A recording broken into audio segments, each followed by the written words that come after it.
మనము బంగారాలు, వెండి, ధనము, ఆస్తిపాస్తులు పిల్లలకు దయచేయి ప్రభా, మంచి స్థితి దయచేయి ప్రభా. ఇవి కాదు మనం చేయాల్సింది. ఈ రోజు నుండి ప్రార్థన మారునగాక. ఏమని ప్రార్థన చేయాలి? ప్రభా, నా పిల్లలు నీ సన్నిధిలో బ్రతుక అనుగ్రహము చూపుము. Praise the lord. వాక్యం అంటది, బాలుడైన సమూయేలు దేవుని సన్నిధిలో ఎదుగుచుండెను. చెప్పండి అందరూ. తల్లిదండ్రులు లేరు, తల్లిదండ్రులు ఎక్కడో ఉన్నారు. కానీ సమూయేలు ఎవరి సన్నిధిలో ఉన్నాడు? ఎవరి ప్రజెన్స్లో ఉన్నాడు? ఎవరి ఎదుట ఉన్నాడు?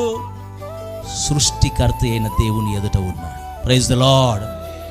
ఆ పాలు విడిచిన వెంటనే మందిరంలో వదిలేస్తే తల్లిదండ్రి ఆలన పాలన లేకుండా ఉన్నా ఎవరి సన్నిధిలో ఉన్నాడంటే తల్లి కంటే తండ్రి కంటే ఎక్కువగా ప్రేమించి ఆదరించి కేర్ తీసుకొని నిలబెట్టగలిగిన దేవుని ఎదుట ఉన్నాడు గనక ఆ దేవుడు అతన్ని బలపరిచి పెంచి పెద్ద చేయగా వాక్యం అంటుంది, సమూయేలును చూసి రాజులు గడగడమని వణికారట. హల్లెలూయా, హల్లెలూయా.